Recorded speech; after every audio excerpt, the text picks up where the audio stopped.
We are in the middle of a season called Lent. It's the 40 days before Easter. And so it, as a faith community, as a church, is when we dig deeper and really try to see where God is at work in our lives and what stuff we have in our lives that needs to move out of the way, get out of the way so we can further encounter the presence of God. So this morning, we are going to talk about, where is God in this, and how do we get through the ick sometimes that we find in our lives? How do we get through that? Frederick Buechner is a theologian, and he has a quote that we say here at West a lot: the worst things are never the last things. And I wish I could say that that's my quote, but it's not. It's Frederick Buechner's, and it means that no matter what we're going through in life, no matter how bad it is, there's always good that comes. And as believing in the resurrected Christ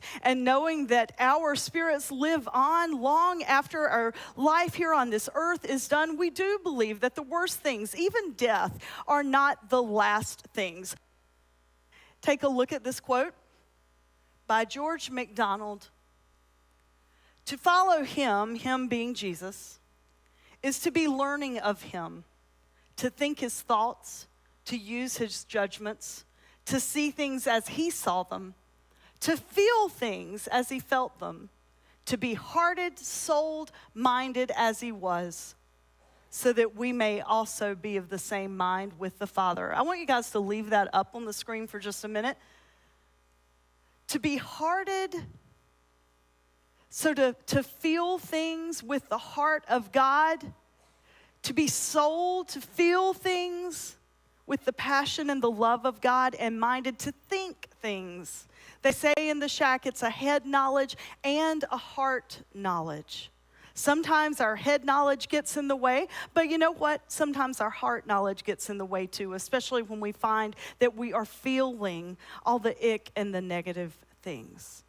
So you see the image in the shack, and he puts his hand down in the water, and he pulls it out, and it's covered up with this black, murky mess.